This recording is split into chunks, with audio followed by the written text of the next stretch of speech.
इस्लाम के आने से पूर्व का भारत एक उन्नत सभ्यता। मुस्लिम विजय से पहले भारत दुनिया की शीर्ष सभ्यताओं में से एक था, जिसने विज्ञान, गणित, साहित्य, दर्शन, चिकित्सा, खगोल विज्ञान, वास्तुकला आदि में उल्लेखनीय उपलब्धियां हासिल की। भारतीय गणितज्ञों ने शून्य की गणितीय अवधारणा की कल्पना की और बीजगणित की नींव रखी। फारसी अब्बासी खलीफाओं ने इस्लाम पूर्व फारसी ज्ञान की खोज से प्रेरित होकर 464 विद्वानों और व्यापारियों को विज्ञान, गणित, चिकित्सा और दर्शन पर दस्तावेज और ग्रंथ एकत्र करने के लिए भारत भेजा।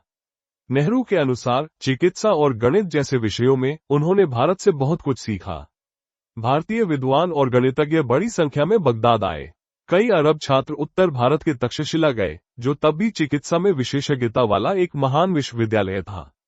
एक भारतीय विद्वान 770 में बगदाद में दो मौलिक गणितीय कृतियां लेकर आए। एक थी 7वीं शताब्दी के महान भारतीय गणितज्ञ ब्रह्मगुप्त का ब्रह्म सिद्धांत, जिसे अरब लोग सिंधिंत के नाम से जानते थे। इसमें बीजगणित के प्रारंभिक विचार समाहित थे। 9वीं शताब्दी में प्रसिद्ध मुस्लिम गणितज्ञ और खगोलशास्त्री मोहम्मद इब्न मूसा अल ख्वारिज़मी ने भारतीय कृतियों को यूनानी ज्यामिति के साथ मिलाकर बीजगणित की गणितीय प्रणाली की स्थापना की। ख्वारिज़मी को बीजगणित का जनक कहा गया। अल ख्वारिज़मी द्वारा भारतीय अंकों का उपयोग करके अंकगणितीय गणनाएं करने की तकनीक, एल्गोरिज्म या एल्गोरिज्म, उनके नाम का लैटिनकृत रूप है। दूसरी पांडुलिपि में संख्याओं को दर्शाने की क्रांतिकारी प्रणाली, जिसमें शून्य की अवधारणा भी शामिल थी, अन्यथा अज्ञात थी, शामिल थी।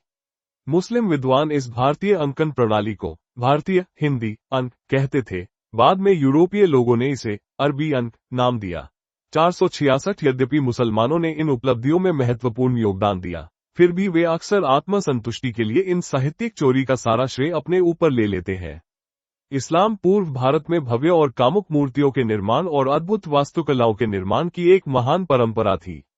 मुस्लिम आक्रमणकारियों के आगमन के बाद भारतीय भवन निर्माताओं और शिल्पकारों ने इस्लामी विचारों को अपने विचारों में मिला दिया, जिससे नई इमारतों और वास्तुकला में एक नया इंडो इस्लामिक मोज़ेक तैयार हुआ, जो स्वघोषित इस्लामी सभ्यता की विरासत में एकीकृत हो गया।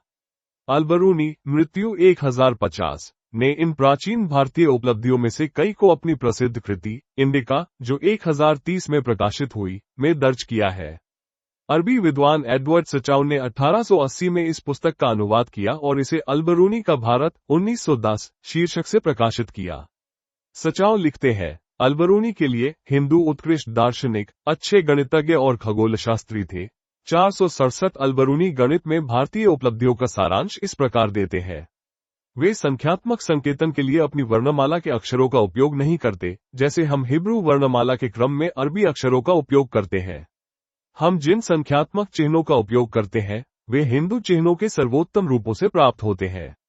अरब भी 1000 पर ही रुक जाते हैं, जो निश्चित रूप से सबसे सही और सबसे स्वाभाविक बात है। हालांकि जो लोग अपनी अंक प्रणाली में 1000 से आगे जाते हैं, वे हिंदू हैं, कम से कम उनके अंकगणितीय तकनीकी शब्दों में, जिन्हें या तो स्वतंत्र रूप से गढ़ा गया है या कुछ व्युत्पत्तियों के अनुसार व्युत्पन्न किया गया है, जबकि अन्य में दोनों विधियों को एक साथ मिला दिया गया है।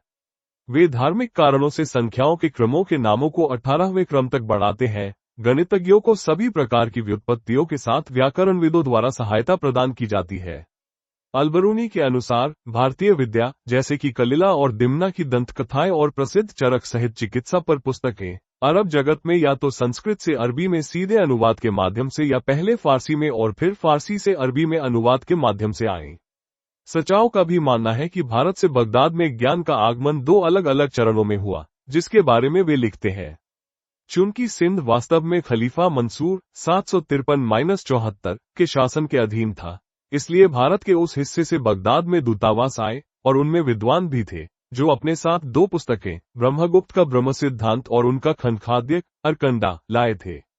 इन पंडितों की मदद से अल्फजारी ने और संभवतः याकूब इब्न तारिक ने भी इनका अनुवाद किया। दोनों ही कृतियों का व्यापक रूप से उपयोग किया गया है और इनका बहुत प्रभाव रहा है। इसी अवसर पर अरब पहली बार खगोल विज्ञान की एक वैज्ञानिक प्रणाली से परिचित हुए। उन्होंने टॉलमी से पहले ब्रह्मगुप्त से शिक्षा ली। सचाओ आगे कहते हैं कि खलीफा हारून अल रशीद शासनकाल 786-808 के शासनकाल में अरब जगत में हिंदू शिक्षा का एक और प्रवाह हुआ। बल्ख के प्रसिद्ध मंत्री बर्मक परिवार ने, जिन्होंने बाहरी तौर पर इस्लाम धर्म अपना लिया था, लेकिन पीढ़ियों बाद भी अपनी पैतृक गुप्त बौद्ध परंपरा को नहीं छोड़ा। विद्वानों को भारत भेजा ताकि वे वहां चिकित्सा और औषध विज्ञान का अध्ययन कर सकें। इसके अलावा उन्होंने हिंदू विद्वानों को बगदाद आने के लिए नियुक्त किया, उन्हें अपने अस्पतालों का मुख्य चिकित्सक बनाया और उन्हें चिकित्सा, औषध विज्ञान, विश्व विज्ञान, दर्शन, ज्योतिष और अन्य विषयों पर पुस्तकों का संस्कृत से अरबी में अनुवाद करने का आदेश दिया। फिर भी बाद की शताब्दियों में मुस्लिम विद्वान कभी कभी उन्हीं उद्देश्यों से यात्रा करते थे जिनके लिए बर्मक के दूत यात्रा करते थे, जैसे अलबरूनी के समय से कुछ समय पहले अलमुवफ़्फ़ुक। इसके अलावा अरबों ने सांप, विष, पशु चिकित्सा कला, तर्कशास्त्र और दर्शन, नीतिशास्त्र, राजनीति और युद्ध विज्ञान सहित कई अन्य विषयों पर भारतीय कृतियों का अनुवाद भी किया। कई अरब लेखकों ने हिंदुओं द्वारा बताए गए विषयों को अपनाया और उन्हें मौलिक रचनाओं, टिप्पणियों और अंशों में पिरोया। उनका एक पसंदीदा विषय भारतीय गणित था, जिसका ज्ञान अल-किदी और कई अन्य लोगों के प्रकाशनों से दूर तक फैला। सचाओ आगे कहते हैं। 11वीं शताब्दी के स्पेनिश मुस्लिम विद्वान सईद अल-अंदलुसी ने विश्व विज्ञान पर अपनी पुस्तक द कैटेगरीज ऑफ नेशंस में भारत की बहुत सकारात्मक रूप से सराहना की है और इसे विज्ञान, गणित और संस्कृति का एक प्रमुख केंद्र बताया है। ये ग्रंथ भारत को विज्ञान को विकसित करने वाला पहला राष्ट्र मानता है और भारतीयों की बुद्धिमत्ता, ज्ञान की सभी शाखाओं में उनकी योग्यता और उपयोगी एवं दुर्लभ आविष्कारों के लिए उनकी प्रशंसा करता है। इसमें आगे कहा गया है, भारतीयों ने संख्याओं और ज्यामिति के अध्ययन में उल्लेखनीय प्रगति की है। उन्होंने अपार जानकारी अर्जित की है और तारों की गति, खगोल विज्ञान और आकाश के रहस्यों, ज्योतिष के साथ साथ अन्य गणितीय अध्ययनों के अपने ज्ञान में चरमोत्कर्ष पर पहुंचे हैं। इसके अलावा उन्होंने चिकित्सा विज्ञान और विभिन्न औषधियों की शक्तियों, यौगिकों की विशेषताओं और पदार्थों की विशिष्टताओं, रसायन विज्ञान के ज्ञान में अन्य सभी लोगों को पीछे छोड़ दिया है। कई प्रारंभिक इस्लामी विद्वानों 7वीं-8वीं शताब्दी ने एक जीवंत और समृद्ध भारत के अभिलेख छोड़े हैं, जिसमें कई घनी आबादी वाले और समृद्ध शहर थे, जिनकी चर्चा नीचे की गई है। भारत की इस्लाम पूर्व सभ्यता के बारे में फ्रांसिस वॉटसन लिखते हैं, ये स्पष्ट है कि जिस समय मुस्लिम आक्रमणकारियों ने भारत की ओर रुख किया, 8वीं से 11वीं शताब्दी, उस समय भारत कीमती और अर्धकीमती पत्थरों, सोने चांदी, धर्म और संस्कृति तथा अपनी ललित कलाओं और साहित्य के लिए पृथ्वी का सबसे समृद्ध क्षेत्र था। 10वीं शताब्दी का हिंदुस्तान भी पूर्व और पश्चिम के अपने समकालीनों की तुलना में सैद्धांतिक दर्शन और वैज्ञानिक सिद्धांत, गणित और प्रकृति की क्रियाओं के ज्ञान के क्षेत्र में अपनी उपलब्धियों के लिए कहीं अधिक उन्नत था। प्रारंभिक मध्यकाल के हिंदू निस्संदेह कई मामलों में चीनियों, फारसियों, सस्सानियों सहित रोमनों और तत्काल पिछली शताब्दियों के बीजान्टिन लोगों से श्रेष्ठ थे। इस उपमहाद्वीप पर शिव और विष्णु के अनुयायियों ने अपने लिए एक ऐसे समाज का निर्माण किया था जो मानसिक रूप से अधिक विकसित था, आनंदमय और समृद्ध भी, उस समय के यहूदियों, ईसाइयों और मुस्लिम एकेश्वरवादियों द्वारा महसूस की गई कल्पना से कहीं अधिक। मध्यकालीन भारत इस्लामी आक्रमणकारियों द्वारा नष्ट किए जाने से पहले इतिहास की सबसे समृद्ध कल्पनाशील संस्कृति और सभी समय की 5 सबसे उन्नत सभ्यताओं में से एक था। उस हिंदू कला को देखिए जिसे मुस्लिम मूर्तिभंजकों ने बुरी तरह क्षतिग्रस्त या नष्ट कर दिया। प्राचीन हिंदू मूर्तिकला अत्यंत सशक्त और कामुक है, पृथ्वी पर कहीं और निर्मित मानव आलंकारिक कला से भी अधिक आकर्षक। केवल शास्त्रीय यूनानी कलाकारों द्वारा निर्मित मूर्तियां ही हिंदू मंदिर मूर्तिकला के समान श्रेणी में आती है। प्राचीन हिंदू मंदिर वास्तुकला दुनिया में कहीं भी पाए जाने वाली सबसे विस्मयकारी, अलंकृत और मंत्रमुग्ध कर देने वाली स्थापत्य शैली है। फ्रांस में गिरजाघरों की गोथिक कला एकमात्र अन्य धार्मिक वास्तुकला है जिसकी तुलना हिंदू मंदिरों की जटिल वास्तुकला से की जा सकती है। किसी भी ऐतिहासिक सभ्यता के किसी भी कलाकार ने प्राचीन हिंदुस्तान के कलाकारों और कारीगरों जैसी प्रतिभा कभी प्रकट नहीं की। प्राचीन यूनानियों ने निस्संदेह विज्ञान, चिकित्सा और दर्शन में अन्य प्राचीन सभ्यताओं की तुलना में अधिक योगदान दिया था, लेकिन भारत निश्चित रूप से बौद्धिक उपलब्धियों के सभी क्षेत्रों में एक अग्रणी सभ्यता थी। एक सहिष्णु और मानवीय समाज। भारत की बौद्धिक और वैज्ञानिक उपलब्धियों के अलावा सईद अल-अंदलुसी ने लिखा था, भारतीय, जैसा कि सभी राष्ट्र सदियों से जानते हैं, ज्ञान का मूल, सार, निष्पक्षता और वस्तुनिष्ठता का स्रोत है। वे उत्कृष्ट चिंतनशील और सार्वभौमिक क्षमाशील लोग हैं। वास्तव में भारत न केवल विज्ञान, साहित्य, दर्शन, कला और वास्तुकला में अपनी उपलब्धियों के कारण एक विशिष्ट सभ्यता थी, बल्कि अपनी मानवता, शिष्टता और नैतिक आचरण के मामले में भी आक्रमणकारी मुसलमानों से अलग थी। इस्लामी आक्रमणों से पहले भारत के हिंदू राजा और राजकुमार उस समय की किसी भी प्रमुख सभ्यता की तरह युद्धों में शामिल होते थे, लेकिन ऐसे युद्ध अपेक्षाकृत कम होते थे। इसकी पुष्टि करते हुए मुस्लिम यात्री व्यापारी सुलेमान ने अपनी पुस्तक सल्सिलतुत तवारीख में लिखा है, भारतीय कभी कभी विजय के लिए युद्ध करते हैं, लेकिन ऐसे अवसर दुर्लभ होते हैं। इब्न बतूता सुल्तान मोहम्मद तुगलक के राजनयिक काफिले के साथ चीनी सम्राट के पास जाते समय ये देखकर आश्चर्यचकित हुआ कि मालाबार के हिंदू शासक एक दूसरे के क्षेत्र के प्रति अत्यधिक सम्मान दिखाते थे और युद्ध के प्रति संयम बरतते थे। मालाबार में, उसने लिखा, 12 काफिर सुल्तान थे, उनमें से कुछ 50,000 सैनिकों के साथ शक्तिशाली थे और अन्य 3,000 सैनिकों के साथ कमजोर थे।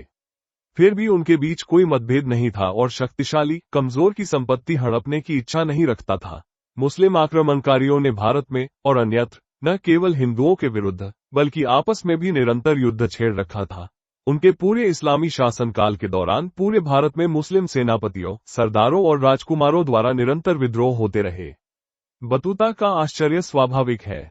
सुलेमान आगे कहते हैं कि भारतीय राजा नियमित वेतन पर सेना भी नहीं रखते थे। उन्हें केवल तभी भुगतान किया जाता था जब उन्हें युद्ध के लिए बुलाया जाता था। युद्ध समाप्त होने के बाद वे नागरिक जीवन में बाहर आ जाते हैं और राजा से कुछ भी प्राप्त किए बिना अपना भरण पोषण करते हैं। भारतीय शांति और युद्ध दोनों ही समय में उच्च नैतिक परंपराओं और व्यवहार का पालन करते थे। युद्ध और लड़ाइयां आमतौर पर विरोधी दलों के योद्धा वर्ग क्षत्रियों तक ही सीमित थीं, जो ज्यादातर खुले युद्ध क्षेत्रों में भिड़ते थे।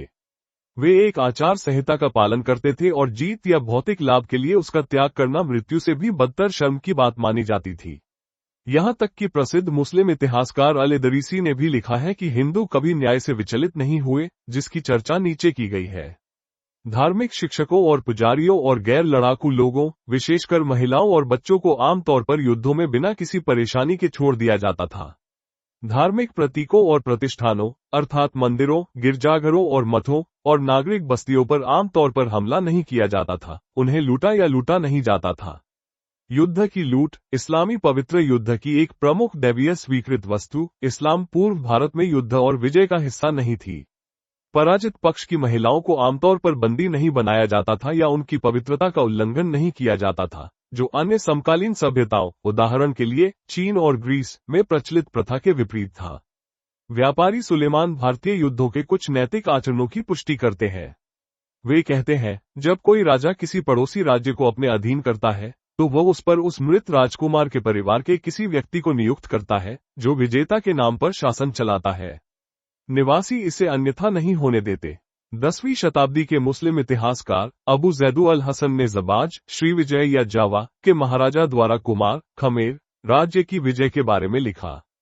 कुमार के युवा, अभिमानी राजकुमार ने ज़बाज को जीतने की इच्छा व्यक्त की थी और यह सुनकर ज़बाज के राजा ने कुमार राज्य पर आक्रमण कर दिया। महाराजा द्वारा कुमार के महल पर कब्जा करने और राजकुमार की हत्या करने के बाद उसने सभी की सुरक्षा का आश्वासन देते हुए एक घोषणा की और स्वयं सिंहासन पर विराजमान हो गया। फिर उसने कुमार के वजीर, मुख्यमंत्री को संबोधित करते हुए कहा, मैं जानता हूं कि तुमने एक सच्चे मंत्री की तरह व्यवहार किया है, अब अपने आचरण का फल पाओ।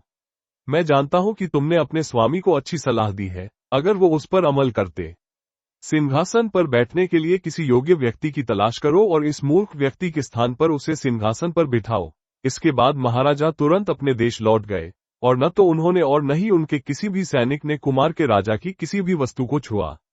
प्राचीन यूनानी यात्री और इतिहासकार मेगस्थनीज लगभग 350-290 ईसा पूर्व ने अपनी भारत यात्रा के दौरान भारतीय युद्ध की विशिष्ट विशेषताओं के बारे में अपने अवलोकन दर्ज किए। एलेन डैनियलो ने अपने अवलोकनों का सारांश इस प्रकार दिया है, जबकि अन्य राष्ट्रों में युद्ध के दौरान भूमि को नष्ट करना और इस प्रकार उसे बंजर भूमि में बदलना आम बात है, इसके विपरीत भारतीयों में, जहां किसान एक पवित्र और अलंघनीय वर्ग माने जाते हैं, जमीन जोतने वाले अपने आस पड़ोस में युद्ध छिड़ जाने पर भी किसी भी खतरे की आशंका से अप्रभावित रहते हैं, क्योंकि दोनों ओर के लड़ाके एक दूसरे का कत्लेआम करते हैं, लेकिन खेती में लगे लोगों को बिल्कुल भी परेशान नहीं होने देते। इसके अलावा वे कभी भी दुश्मन की जमीन को आग से तबाह नहीं करते, न ही उसके पेड़ों को काटते हैं। प्राचीन भारतीय संस्कृति और प्राच्य सभ्यताओं के प्रमुख विशेषज्ञ प्रोफेसर आर्थर बाशम, मृत्यु 1986, प्राचीन भारतीय युद्ध संहिताओं के बारे में लिखते हैं कि अपने संपूर्ण युद्ध इतिहास में हिंदू भारत में तलवार के घाट उतारे गए शहरों या गैर लड़ाकों के नरसंहार की कहानियां कम ही मिलती है। असीरिया के राजाओं की वीभत्स क्रूरता, जो अपने बंदियों की जिंदा खाल उधेड़ देते थे, प्राचीन भारत में बिल्कुल बेजोड़ है। हमारे लिए प्राचीन भारतीय सभ्यता की सबसे खास विशेषता उसकी मानवता है।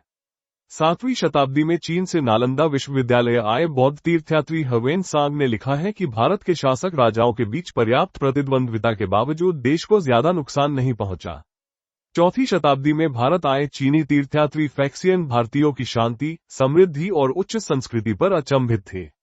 लिंडा जॉनसन कहती हैं कि युद्धग्रस्त चीन में पले बड़े होने के कारण वे उस देश से बहुत प्रभावित थे जिसके नेता आबादी के एक बड़े हिस्से का कत्लेआम करने की बजाय वाणिज्य और धर्म को बढ़ावा देने में ज्यादा रुचि रखते थे। मुस्लिम युद्ध संहिता। अब तक की चर्चा से यह स्पष्ट है कि भारत पर इस्लामी आक्रमणकारी कुरान और सुन्नत पर आधारित एक बिल्कुल अलग युद्ध संहिता लेकर आए थे। समकालीन मुस्लिम इतिहासकार हमें बताते हैं कि सामान्य नियम के रूप में वे युद्ध के मैदान में सभी दुश्मन सैनिकों का वध कर देते थे। विजय के बाद वे अक्सर नागरिक गांवों और कस्बों पर हमला करते थे और अक्सर युद्ध योग्य पुरुषों का कत्लेआम करते थे। वे लूट के लिए घरों को लूटते थे और कभी कभी गांवों और कस्बों को जला देते थे। नागरिक आबादी में से बौद्ध भिक्षु और पुरोहित ब्राह्मण, जिन पर आम जनता भरोसा करती थी, विनाश के विशेष लक्ष्य बन गए। काफिरों के धर्म और शिक्षा के केंद्र अर्थात हिंदू और जैन मंदिर, बौद्ध मठ, सिख गुरुद्वारे और स्थानीय शैक्षणिक संस्थान उनके अपवित्रीकरण, विनाश और लूट के प्रमुख लक्ष्य थे। महिलाओं और बच्चों को बड़ी संख्या में दास बना लिया जाता था। वे युवा और सुंदर महिलाओं को यौन दासियों के रूप में बंदी बनाकर रखते थे, कुछ को घरेलू कामों में लगाते थे और बाकी को बेच देते थे। लूट का माल, जिसमें बंदियों को भी शामिल किया जाता था, सैन्य अभियानों की महिमा और सफलता का पैमाना था। ये प्रमुख मध्यकालीन मुस्लिम इतिहासकारों के महिमामंडन वाले आख्यानों में प्रतिबिंबित होता है। जब बड़ी संख्या में काफिर मारे जाते थे तो सुल्तान मोहम्मद गौरी, कुतुबुद्दीन ऐबक और सम्राट बाबर आदि इस उपलब्धि का जश्न मनाने के लिए अपने सिरों के साथ विजय मीनार खड़े करते थे। दक्कन सल्तनत के सुल्तान अहमद शाह बहमनी 1422-36 ने विजयनगर साम्राज्य पर हमला किया, जिसके बारे में फरिश्ता दर्ज करता है, वो जहां भी जाता था बिना दया के पुरुषों, महिलाओं और बच्चों को मौत के घाट उतार देता था, जो उसके चाचा और पूर्ववर्ती मोहम्मद शाह और बीजनुगर के राजाओं के बीच हुए समझौते नागरिकों को परेशान न करने के विपरीत था। उसने मूर्ति पूजक मंदिरों को भी तोड़ दिया और ब्राह्मणों के महाविद्यालयों को नष्ट कर दिया। मुस्लिम आक्रमणकारियों और शासकों ने ये सभी बर्बर कृत्य कुरान और पैगंबरों के उदाहरणों के अनुसार अल्लाह के मार्ग में इस्लामी पवित्र युद्ध के लिए किए। पैगंबर द्वारा मदीना के यहूदी कबीले बानु कुरैज़ा 627 या खैबर के यहूदियों 628 पर किया गया आक्रमण और उनके साथ व्यवहार करने का उनका तरीका इस्लाम के बाद के पवित्र योद्धाओं के लिए अनुकरणीय आदर्श था। हिंदू और इस्लामी युद्ध संहिताओं के बीच का अंतर सुल्तान मोहम्मद गौरी द्वारा दिल्ली और अजमेर के राजा पृथ्वीराज चौहान पर किए गए हमले 1191 में स्पष्ट रूप से प्रदर्शित हुआ। मोहम्मद गौरी अपने पहले हमले में पराजित हुआ और उसे बंदी बना लिया गया। भारत की उत्तरी सीमाओं पर उसके कई क्रूर हमलों, जिनमें सामूहिक हत्या, दास्ता, लूटपाट शामिल थी, के बावजूद पृथ्वीराज चौहान ने हमलावर को बिना कोई दंड या अपमान दिए क्षमा कर दिया और सम्मानपूर्वक रिहा कर दिया। कुछ ही महीनों के भीतर गौरी फिर से संगठित हुआ और उसने पृथ्वीराज पर फिर से हमला किया और वीर हिंदू राजा को पराजित किया। मोहम्मद गौरी ने पृथ्वीराज की पूर्व उदारता का बदला उसकी हत्या करने से पहले उसकी आंखें निकालकर चुकाया। हिंदू और मुस्लिम युद्ध संहिताओं के बीच अंतर का एक और प्रमाण फरिश्ता द्वारा 1366 में विजयनगर साम्राज्य के राजा कृष्ण राय पर दक्कन के सुल्तान मोहम्मद शाह के हमले के वर्णन से मिलता है। फरिश्ता के अनुसार मोहम्मद शाह ने हमले में 1 लाख काफिरों का वध करने की कसम खाई थी और अविश्वासियों का नरसंहार इतनी बेरहमी से फिर से शुरू हुआ कि गर्भवती महिलाएं और स्तनपान कर रहे बच्चे भी तलवार से नहीं बच पाए। मुस्लिम सेना ने एक विश्वासघाती अचानक हमले में कृष्ण राय को भागने पर मजबूर कर दिया और उसके 10,000 सैनिक मारे गए। फरिश्ता के अनुसार मोहम्मद शाह की बदले की प्यास अभी भी अतृप्त थी, इसलिए उसने विजयनगर के आसपास के सभी स्थानों के निवासियों का नरसंहार करने का आदेश दिया। कृष्ण राय ने शांति स्थापित करने के लिए दूत भेजे, जिसे मोहम्मद शाह ने अस्वीकार कर दिया। इसके बाद सुल्तान के एक पसंदीदा सलाहकार ने उन्हें याद दिलाया कि उन्होंने केवल 1 लाख हिंदुओं का वध करने की शपथ ली है, उनकी जाति को पूरी तरह से नष्ट करने की नहीं। सुल्तान ने उत्तर दिया कि इस शपथ के लिए आवश्यक संख्या से दुगुने लोग मारे जा सकते थे, फिर भी वह न तो शांति स्थापित करने को तैयार थे और न ही अपनी प्रजा को बख्शने को। इसका अर्थ है कि इस अभियान में लगभग 2 लाख लोग मारे गए। राजदूत अंततः मौके पर ही एक बड़ी रकम देकर शांति स्थापित करने में सफल रहे और उन्होंने सुल्तान से बोलने की अनुमति देने की विनती की। फरिश्ता के अनुसार बोलने की अनुमति मिलने पर उन्होंने कहा कि कोई भी धर्म यह नहीं चाहता कि दोषियों, राजाओं के अपराधों के लिए निर्दोष को दंडित किया जाए, विशेषकर असहाय महिलाओं और बच्चों को। यदि कृष्ण राय दोषी थे, तो गरीब और कमजोर निवासी उनकी गलतियों में सहायक नहीं थे। मोहम्मद शाह ने उत्तर दिया कि ईश्वर के आदेश, जैसे कुरान 9:5 में मूर्ति पूजकों का वध करने के लिए अल्लाह की ओर से का आदेश दिया गया था और उनके पास उन्हें बदलने का कोई अधिकार नहीं था। अंततः राजदूत मोहम्मद शाह में एक मानवीय भावना जगाने में सक्षम थे। जैसा कि फरिश्ता आगे कहते हैं, उन्होंने शपथ ली कि वह आगे से एक भी दुश्मन को जीत के बाद मौत की सजा नहीं देंगे और अपने उत्तराधिकारियों को भी उसी आचरण का पालन करने के लिए बाध्य करेंगे। हिंदू और इस्लामी युद्ध संहिताओं के बीच अंतर पर जॉन जोन्स ने कहा, यह एक विचित्र तथ्य है कि धार्मिक असहिष्णुता का घिनौना और खूनी राक्षस भारत में शायद ही तब तक जाना जाता था जब तक कि पहले मोहम्मद के अनुयायियों और दूसरे नम्र और विनम्र ईसा यानी पुर्तगाली के शिष्यों ने इस भूमि पर आक्रमण करना शुरू नहीं किया। अंतहीन उत्पीड़न, धार्मिक युद्ध, वो खूनी उन्माद जिसकी भारत के पूर्वजों को कोई कल्पना भी नहीं थी। प्राचीन मंदिरों और मूर्तियों का विनाश या विरूपण एक शोचनीय, शरारती और बर्बर कृत्य अभी भी एकेश्वरवादी रोष का गवाह है, जो महमूद शापित स्मृति के गजनवीद से लेकर औरंगजेब तक जारी रहा। हिंदुओं के मामले में हमें इस तरह की कोई बात सुनने को नहीं मिलती। अंग्रेजी उपन्यासकार एल्स हेक्सले 1894-1963 ने इस्लाम के क्रूर इतिहास की तुलना बाद के ईसाई धर्म से करते हुए एंड्स एंड मीन्स में लिखा। यह एक अत्यंत महत्वपूर्ण तथ्य है कि मुसलमानों के आने से पहले भारत में वस्तुतः कोई उत्पीड़न नहीं था। चीनी तीर्थयात्री ह्वेन सांग, जिन्होंने 7वीं शताब्दी के पूर्वार्ध में भारत का दौरा किया था और देश में अपने 14 वर्षों का एक परिस्थितिजन्य विवरण छोड़ा है, ये स्पष्ट करते हैं कि हिंदू और बौद्ध बिना किसी हिंसा के साथ साथ रहते थे। न तो हिंदू धर्म और न ही बौद्ध धर्म धर्माधिकरण के अनुरूप किसी भी चीज से कलंकित है, न ही वे कभी भी अल्बिजेंसियन धर्मयुद्ध जैसे अधर्म या 16वीं और 17वीं शताब्दी के धार्मिक युद्धों जैसे आपराधिक पागलपन के लिए दोषी थे। निस्संदेह बौद्ध धर्म, जैन धर्म और सिख धर्म भारत में हिंदू धर्म के विरुद्ध विद्रोह के रूप में उभरे। यद्यपि हिंदू धर्म में अपनी कमियां थीं, फिर भी ये नई धार्मिक शाखाएं हिंदू समाज के बीच से विकसित हुई, बिना किसी ऐसे उत्पीड़न का सामना किए जैसा इस्लाम भारत में लाया या इस्लाम के इतिहास में अपने विद्रोही विधर्मियों के साथ किया। ईसाई उत्पीड़न और क्रूरता के कारण यूरोप, दक्षिण अमेरिका और भारत के गोवा में लाखों मूर्ति पूजकों, यहूदियों, विधर्मियों, धर्मत्यागियों और चुड़ैलों की मौत हुई। इस्लाम में पैगंबर मुहम्मद ने स्वयं इस्लाम के आलोचकों और धर्मत्यागियों को फांसी देने का आदेश दिया था। ये ध्यान दिया जाना चाहिए कि बौद्ध धर्म मध्य और दक्षिण पूर्व एशिया में एक समृद्ध धर्म था और इस्लाम के जन्म के समय भारत के कुछ हिस्सों में काफी प्रबल था। इस्लाम ने भारत से इस सबसे मानवीय और शांतिपूर्ण प्राचीन धार्मिक पंथ को लगभग समाप्त कर दिया है। इसने मुहम्मद के जीवनकाल में तलवार के बल पर अरब से बुतपरस्ती को मिटा दिया। फारस में पारसी धर्म और लेवंट, मिस्र और अनातोलिया आदि में ईसाई धर्म इस्लाम के हिंसक प्रयासों के कारण लगभग विलुप्त हो गए हैं।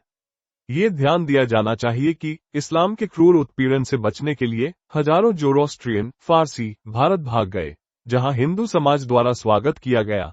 वे आज तक एक शांतिपूर्ण और समृद्ध समुदाय के रूप में रहते हैं।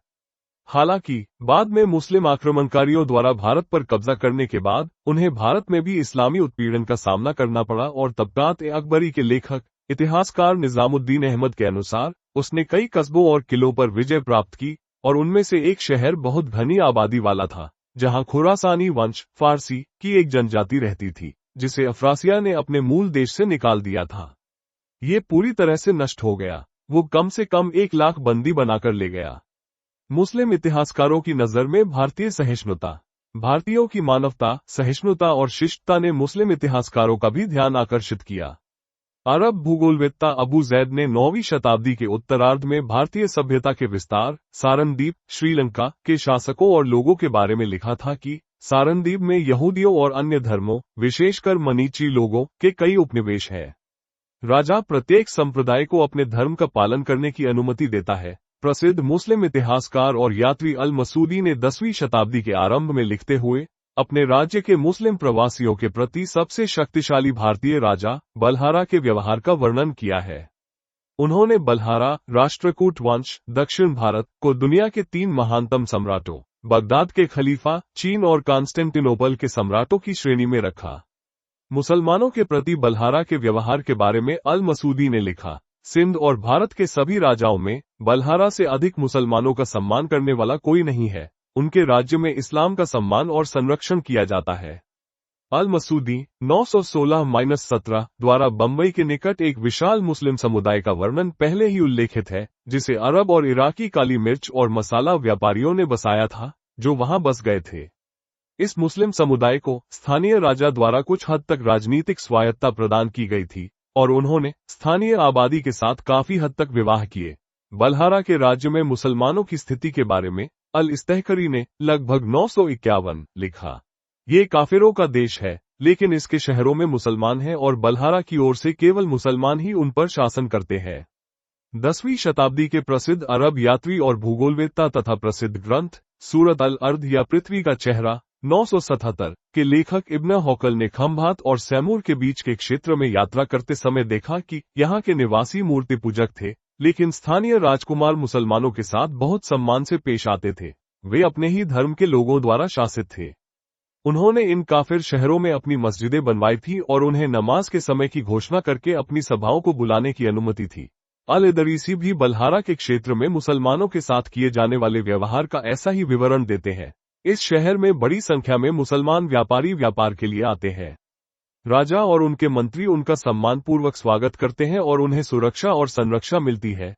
अल इदरीसी आगे लिखते हैं, भारतीय स्वाभाविक रूप से न्याय के पक्षधर होते हैं और अपने कार्यों में इससे कभी विचलित नहीं होते। उनकी सद्भावना, ईमानदारी और अपने कार्यों के प्रति निष्ठा सर्वविदित है और वे इन गुणों के लिए इतने प्रसिद्ध हैं कि लोग हर तरफ से उनके देश में आते हैं। वे भारतीयों के सत्य के प्रति प्रेम और बुराई के प्रति भय से और भी प्रभावित हुए। यहाँ तक कि आधुनिक मुस्लिम इतिहासकार हबीबुल्लाह कहते हैं कि हिंदुओं ने मुसलमानों के साथ उदारता और सम्मान से पेश आया और उन्हें स्वतंत्रता दी, यहाँ तक कि खुद पर शासन करने की भी। भारतीयों के ये नैतिक सिद्धांत उनकी सभ्यतागत मूल्य प्रणाली में निहित थे।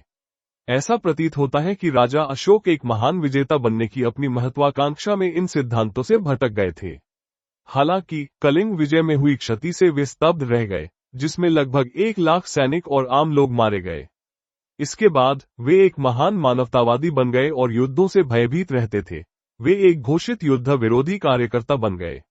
मुस्लिम विजेताओं द्वारा बड़ी संख्या में काफिरों की हत्या एक सामान्य घटना थी, जिसका सभी स्तरों पर मुसलमानों द्वारा महिमामंडन किया जाता था, जिनमें उनके अधिकांश महानतम बुद्धिजीवी भी शामिल थे।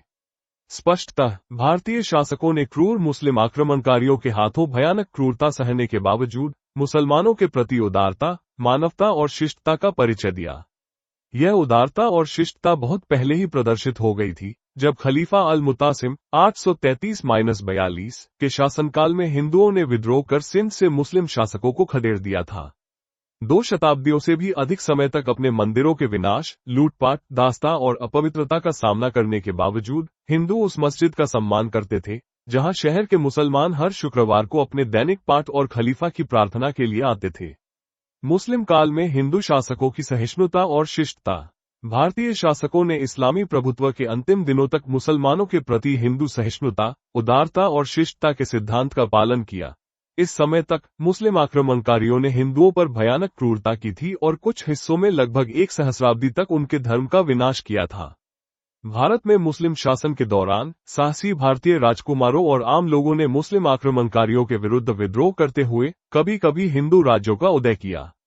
विजयनगर दक्षिण भारत, आंध्र प्रदेश, तमिलनाडु और केरल में एक ऐसा ही हिंदू साम्राज्य 1336-1565 था।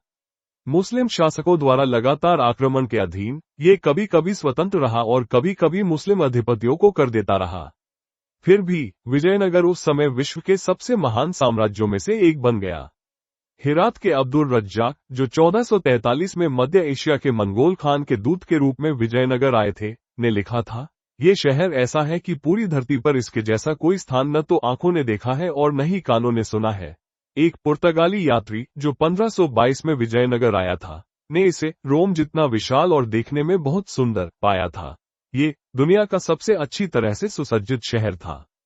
क्योंकि शहर की स्थिति अन्य शहरों की तरह नहीं है, जो अक्सर आपूर्ति और प्रावधानों से विफल हो जाते हैं, क्योंकि इसमें सब कुछ प्रचुर मात्रा में है, जैसा कि किंवदंती है। ये इतना समृद्ध राज्य था कि मोती और माणिक बाजार में अनाज की तरह बेचे जाते थे। नायपॉल लिखते हैं, रज्जाक का प्रत्यक्षदर्शी विवरण कुछ हद तक इस किंवदंती की पुष्टि करता है, जिसमें कहा गया है 1564 के अंत में 4 पड़ोसी मुस्लिम सल्तनतों ने मिलकर विजयनगर की महान हिंदू सभ्यता को नष्ट कर दिया, जो 200 वर्षों से भी अधिक समय तक चली थी। 5 महीने के कब्जे में जनवरी 1565 में इसे जलाकर राख कर दिया गया।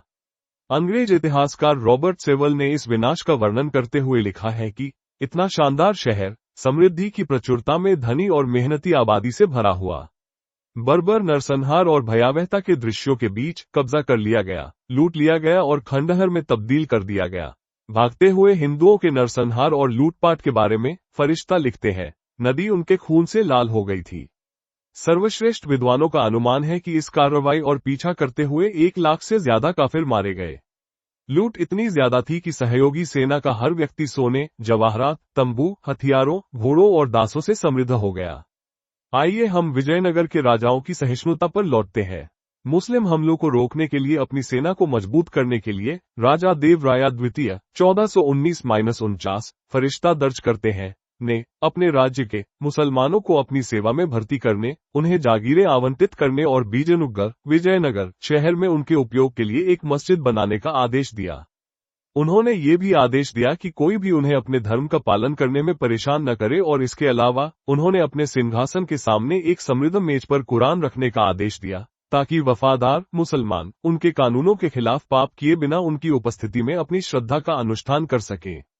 हालांकि सेना में विश्वासघाती मुसलमानों की यह सहिष्णुता और प्रचार अंततः विजयनगर के लिए महंगा साबित हुआ। जब आसपास की सल्तनतों की संघीय सेना ने 1564-65 में विजयनगर पर हमला किया, तो 70,000-80,000 सैनिकों वाली 2 बड़ी मुस्लिम टुकड़ियां राजा रामराजा का साथ छोड़ गईं। इन 2 मुस्लिम सेनापतियों के विश्वासघात के कारण रामराजा मुसलमानों के हाथों में पड़ गए। सुल्तान हुसैन निजाम शाह ने तुरंत उनका सिर कलम करने का आदेश दिया।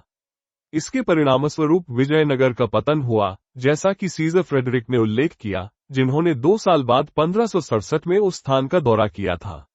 हालांकि ये स्वीकार किया जाना चाहिए कि रामराजा की सेना में कुछ हद तक असहिष्णुता पनप रही थी।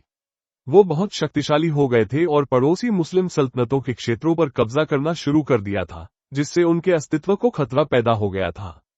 मुस्लिम क्षेत्रों में घुसपैठ के दौरान उनकी सेनाओं को वही कीमत चुकानी पड़ी जो मुसलमान 630 के दशक में भारत पर आक्रमण करने के बाद से, और उससे भी महत्वपूर्ण बात, पिछले 200 वर्षों से विजयनगर पर आक्रमण करने के बाद से चुकाते आ रहे थे। उनकी सेनाओं ने मस्जिदों का अनादर करना शुरू कर दिया, उनमें हिंदू प्रार्थनाएं की और कुछ को नष्ट भी कर दिया। उन्होंने हुसैन निजाम शाह द्वारा शासित अहमदनगर पर 1558 के हमले में मुस्लिम महिलाओं का भी बलात्कार किया, ऐसा फरिश्ता दर्ज करता है। हालांकि ऐसा प्रतीत होता है कि ये अपवित्र कृत्य हिंदू सम्राट द्वारा अनुमोदित नहीं थे। एक अवसर पर उनके मुस्लिम सैनिकों ने विजयनगर के तुरुकवाड़ा क्षेत्र में हिंदुओं के लिए पवित्र गाय की बलि दी, जिससे हिंदू अपमानित हुए। रामराजा के नाराज अधिकारियों और रईसों ने, जिनमें उनके अपने भाई तिरुमला भी शामिल थे, उनसे अपवित्रता के बारे में याचिका दायर की। ध्यान देने योग्य बात है कि आज भी किसी मुस्लिम बहुल देश जैसे बांग्लादेश या पाकिस्तान में इस्लाम के खिलाफ ऐसा ही अपराध मुस्लिम भीड़ को हिंसा, यहां तक कि संभवतः रक्तपात के लिए उकसाएगा। हालांकि रामराजा ने अपने मुस्लिम सैनिकों द्वारा गायों की बलि पर रोक लगाने से इनकार कर दिया। भारत में इस्लामी प्रभुत्व के अंत की ओर कट्टर औरंगजेब मृत्यु 1707 के शासनकाल के दौरान उनके मराठा प्रतिद्वंद्वी शिवाजी अपनी शक्ति को सुदृढ़ और अपने राज्य का विस्तार कर रहे थे। जब शिवाजी ने दक्षिण में मुगल क्षेत्रों पर आक्रमण शुरू किया, तो औरंगजेब ने, जो अभी भी एक राजकुमार था, अपने सेनापति नासिरी खान और अन्य अधिकारियों को शिवाजी के क्षेत्र में चारों ओर से प्रवेश करने के लिए लिखा, क्योंकि उन्होंने गांवों को उजाड़ दिया, लोगों पर दया किए बिना उनका कत्लेआम किया और उन्हें अत्यधिक लूटा, जैसा कि काबिल खान ने अदब आलमगीरी में लिखा है। उन्हें यह भी निर्देश दिया गया कि वे हत्या और गुलाम बनाने में कोई दया न दिखाएं, जो एक सदियों पुरानी मुस्लिम प्रथा है। लेकिन शिवाजी, एक अत्यंत धार्मिक व्यक्ति, कभी भी अत्यधिक क्रूरता और हिंसा में लिप्त नहीं हुए। यहाँ तक कि उनके कट्टर आलोचक खफी खान भी अपने मुंतखब उल लुबाब में शिवाजी के उच्च आदर्शों की प्रशंसा किए बिना नहीं रह सके। लेकिन शिवाजी ने यह नियम बनाया था कि जब भी उनके अनुयायी लूटपाट करें तो वे मस्जिदों, ईश्वर की पुस्तक, कुरान या किसी की भी महिलाओं को नुकसान न पहुंचाएं। शिवाजी ने अपने शब्दों को कर्मों में भी ढाला। हालांकि मुस्लिम शासक हजारों हिंदू महिलाओं को गुलाम बनाकर यौन दास्ता में धकेल देते थे, फिर भी उन्होंने बेहद खूबसूरत बंदी महिलाओं के प्रलोभन को नकारते हुए भी ऐसी घृणित प्रथाओं से परहेज किया। उनके एक अधिकारी ने 1657 में एक खूबसूरत मुस्लिम लड़की को पकड़कर शिवाजी को भेंट किया था। शिवाजी ने उसे अपनी मां जीजाबाई से भी ज्यादा सुंदर बताया, उसे सम्मानपूर्वक वस्त्र और आभूषण दिए और 500 घुड़सवारों के साथ उसे उसके लोगों के पास वापस भेज दिया। जाहिर है, ऐसे शिष्टतापूर्ण कार्यों ने खफी खान को अपने घृणित शत्रु की कद करने पर मजबूर कर दिया। शिवाजी ने मुसलमानों सहित सभी की धार्मिक संस्थाओं और प्रतीकों का सम्मान करने के अपने वादे को भी निभाया। इस तथ्य के बावजूद कि उनके प्रतिद्वंद्वी औरंगजेब ने हजारों हिंदू मंदिरों को नष्ट कर दिया था, केवल 1979 में 200 से ज्यादा शिवाजी ने मुस्लिम मस्जिदों, मदरसों या दरगाहों को अपवित्र करने से पूरी तरह परहेज किया। इसके बजाय वे उनका बहुत सम्मान करते थे। वे सूफियों का विशेष रूप से सम्मान करते थे और यहाँ तक कि उन्हें जीविका भी प्रदान की और अपने खर्च पर उनके लिए खानकाह भी बनवाए। उल्लेखनीय है कि कैलोशी के बाबा याकूत ऐसे ही एक सूफी संत थे जिन्हें शिवाजी का सहयोग प्राप्त था। शिवाजी अत्यधिक रक्तपात से भी बचते थे, जबकि मुस्लिम आक्रमणकारियों और शासकों ने अक्सर हजारों हिंदुओं का कत्लेआम किया। यहाँ तक कि सहिष्णु और मानवीय अकबर ने भी चित्तौड़ 1568 में 30,000 आत्मसमर्पण करने वाले किसानों का नरसंहार किया। शिवाजी ने युद्धों में पकड़े गए अपने विरोधियों की इतनी निर्मम हत्या कभी नहीं की। जब उसने 1664 में सूरत पर आक्रमण किया तो उसका मुगल गवर्नर इनायत खान भाग गया और 500 सैनिकों वाली मुस्लिम सेना बंदी बना ली गई। अपने गुप्त स्थान से इनायत खान ने शांति वार्ता के लिए एक दूत भेजा, जिसके वेश में दूत ने छिपे हुए खंजर से शिवाजी पर आक्रमण किया, लेकिन असफल रहा। विश्वासघात देखकर और यह सोचकर कि शिवाजी मारे गए हैं, उसके सैनिकों ने मुस्लिम बंदियों को मार डालने का शोर मचाया। शिवाजी तुरंत जमीन से उठे और किसी भी नरसंहार पर रोक लगा दी। क्रोधित शिवाजी ने हालांकि 4 बंदियों को मौत के घाट उतारकर 24 के हाथ काटकर और बाकी को छोड़कर अपने क्रोध को शांत किया। हालांकि ऐसा प्रतिशोध उनके लिए दुर्लभ था, ये स्पष्ट रूप से अत्यधिक संयमित था, यहाँ तक कि बाद के ब्रिटिश भाड़े के सैनिकों के प्रतिशोध से भी अधिक संयमित। जदुनाथ सरकार लिखते हैं कि अपने प्रशासन में उन्होंने अपने देश में शांति और व्यवस्था स्थापित की, महिलाओं के सम्मान और बिना किसी भेदभाव के सभी संप्रदायों के धर्म की रक्षा का आश्वासन दिया, सभी पंथों, मुसलमानों सहित के सच्चे धर्मपरायण पुरुषों को शाही संरक्षण प्रदान किया और जाति या पंथ का भेद किए बिना प्रतिभाओं के लिए सार्वजनिक सेवा के द्वार खोलकर अपनी सभी प्रजा को समान अवसर प्रदान किए। एक अशिक्षित और अत्यंत धार्मिक रूढ़िवादी हिंदू शिवाजी की अपने नागरिकों के विषम मिश्रण, जिसमें मुसलमान भी शामिल थे, के प्रति निष्पक्ष, सहिष्णु और न्यायपूर्ण नीति मुस्लिम शासित भारत में उनके दिनों में अकल्पनीय थी। हालांकि शिवाजी अपने कट्टर मुस्लिम शत्रुओं के क्षेत्रों पर छापे मारने और लूटपाट करने में लगे रहे। भारत के एक ऐसे हिस्से में स्थित जहां चावल की खेती असंभव थी और गेहूं और जौ बहुत कम मात्रा में उगते थे, शिवाजी के पास बहुत कम विकल्प थे। उन्होंने इस संबंध में औरंगजेब के सूरत के गवर्नर से कहा कि आपके सम्राट ने मुझे अपने लोगों और देश की रक्षा के लिए एक सेना रखने के लिए मजबूर किया है। उस सेना का खर्च उसकी प्रजा को उठाना होगा। ये तर्क शायद उसके सभी छापों के लिए सही नहीं होगा। वह अत्याचारी, भेदभावपूर्ण विदेशी मुस्लिम शासकों के विरुद्ध एक देशी हिंदू राज्य स्थापित करने का महत्वाकांक्षी था। उसके छापे निश्चित रूप से इसी लक्ष्य को प्राप्त करने के लिए थे। फिर भी उसके कार्यों में चाहे जो भी दोष हो, वह अपने मुस्लिम समकक्षों की लूटपाट और उनके द्वारा अपनी गैर मुस्लिम प्रजा पर किए गए अत्याचार, भेदभाव और अपमान के सामने कुछ भी नहीं था। ये उदाहरण, जो मुख्य रूप से मुस्लिम इतिहासकारों के लेखन से आते हैं, स्पष्ट रूप से भारतीय समाज की मानवीय, शूरवीर, सहिष्णु और स्वतंत्र प्रकृति की गवाही देते हैं, जो मुस्लिम आक्रमणकारियों और शासकों द्वारा अपने साथ लाए गए समाज से स्पष्ट रूप से भिन्न है। मुस्लिम शासन के अंतिम काल में कई मुस्लिम इतिहासकारों और गैर मुस्लिम पर्यवेक्षकों ने भी इसकी पुष्टि की। भारतीयों की प्रशंसा में सम्राट अकबर के मंत्री अबुल फजल ने लिखा, इस भूमि के निवासी धार्मिक, स्नेही, मेहमान नवाज, मिलनसार और स्पष्टवादी है। वे वैज्ञानिक गतिविधियों के शौकीन हैं, जीवन में तपस्या के लिए इच्छुक है, न्याय के खोजी हैं, संतुष्ट, मेहनती, मामलों में सक्षम, वफादार, सच्चे और स्थिर है। विजयनगर साम्राज्य में डुआर्टे बारबोसा ने उल्लेख किया, प्रत्येक व्यक्ति आ सकता है और जा सकता है और बिना किसी झुंझलाहट के अपने पंथ के अनुसार रह सकता है। सभी लोग महान समता और न्याय का पालन करते हैं। अकबर के दरबार के अपेक्षाकृत कट्टर इतिहासकार मुल्ला बदाऊनी भारतीय समाज में विद्यमान स्वतंत्रता और सहिष्णुता को नकारने में विफल रहे। जैसा कि उन्होंने लिखा, हिंदुस्तान एक अच्छी जगह है जहां हर चीज की अनुमति है और कोई किसी दूसरे की परवाह नहीं करता, अर्थात दूसरों के मामलों में हस्तक्षेप नहीं करता और लोग अपनी इच्छानुसार रह सकते हैं। मानवता, स्वतंत्रता और सहिष्णुता की ऐसी भूमि पर आकर मुस्लिम आक्रमणकारियों ने अत्यधिक नरसंहार और क्रूरता की। उन्होंने करोड़ों लोगों को मार डाला और उससे भी बड़ी संख्या में लोगों को गुलाम बना लिया। उन्होंने हजारों मंदिरों को नष्ट किया और भारत की संपत्ति को कल्पना से परे लूटा, जैसा कि समकालीन मुस्लिम इतिहासकारों ने खुशी से दर्ज किया है। भारतीय इतिहासकार कन्हदेव प्रबंध इस्लामी आक्रमणकारियों की गतिविधियों का प्रत्यक्षदर्शी विवरण 1456 इस प्रकार देते हैं।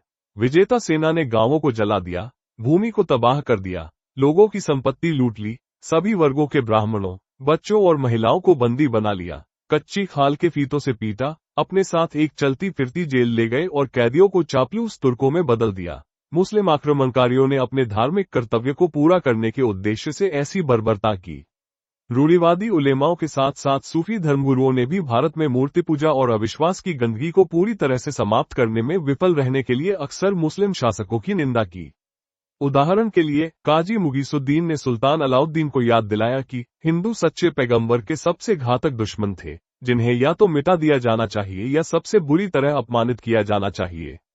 भारत में मुस्लिम आक्रमणकारियों और शासकों द्वारा हिंदुओं, बौद्धों, सिखों और जैनियों पर की गई निर्मम और अथक बर्बरता और नरसंहार स्पेनिश और पुर्तगाली आक्रमणकारियों द्वारा दक्षिण अमेरिकी विधर्मियों के नरसंहार से भी आगे निकल जाएगा। 1492 में महाद्वीपीय लैटिन अमेरिका में अनुमानित 90 करोड़ मूल निवासियों में से एक शताब्दी के बाद केवल 12 करोड़ ही जीवित बचे। इनमें से अधिकांश मौतें यूरोपीय और अफ्रीकी बीमारियों अर्थात खसरा, डिफ्थीरिया और काली खांसी जैसी बचपन की बीमारियों के साथ साथ चेचक, फाल्सीपेरम, मलेरिया और पीत ज्वर के कारण हुई, जो उपनिवेशवादियों द्वारा अनैच्छिक रूप से लाई गईं। मूल निवासियों में इन विदेशी बीमारियों के प्रति अर्जित प्रतिरक्षा का अभाव था, जिसके कारण बड़ी संख्या में मौतें हुई। एक शताब्दी के भीतर निचले उष्णकटिबंधीय क्षेत्रों के अधिकांश लोग वस्तुतः मिट गए, जबकि एंडीज और मध्य अमेरिका की उच्च भूमि आबादी का लगभग 80% भी इन बीमारियों से मर गया। फिर भी उपनिवेशवादियों ने पगान मूल निवासियों को भी संभवतः लाखों की संख्या में अक्सर धार्मिक आधार पर मार डाला। यूरोपीय लोगों ने भी अफ्रीकी मूल के फैल्सीपेरम, मलेरिया और पीत ज्वर के प्रति प्रतिरक्षा विकसित नहीं की थी। वे भी अमेरिका लाए गए अफ्रीकी दासों से संक्रमित इन रोगों से बड़ी संख्या में मारे गए थे। ऐतिहासिक दस्तावेजों और परिस्थितिजन्य साक्ष्यों के आधार पर प्रो के.एस. लाल का अनुमान है कि 1000 में भारत की जनसंख्या लगभग 20 करोड़ थी और 5 शताब्दियों के बीत जाने के बावजूद 1500 में ये घटकर केवल 17 करोड़ रह गई। लाल का अनुमान है कि 1000 से 1525 के बीच मुस्लिम आक्रमणकारियों और शासकों के हाथों 60 से 80 करोड़ लोग मारे गए। मुस्लिम आक्रमणकारियों और शासकों द्वारा इतनी बड़ी संख्या में भारतीयों के विनाश की संभावना संदिग्ध लग सकती है। हालांकि 1971 में बांग्लादेश की स्वतंत्रता की लड़ाई में पाकिस्तानी सेना ने केवल 9 महीनों में 15 से 30 लाख लोगों को मार डाला था। ये हमारे आधुनिक पत्रकारिता के समृद्ध युग में हुआ, लेकिन दुनिया ने शायद ही इस पर ध्यान दिया। इसके अलावा इस मामले में पीड़ितों में से एक बड़ी संख्या उनके सहधर्मी पूर्वी पाकिस्तान के मुसलमान थे। इसलिए ये पूरी तरह संभव है कि भारत से मूर्ति पूजा को मिटाने के उद्देश्य से आए मुस्लिम आक्रमणकारियों और शासकों ने इतने विशाल देश में 10 शताब्दियों की अवधि में आसानी से 80 करोड़ भारतीय काफिरों का कत्लेआम किया हो।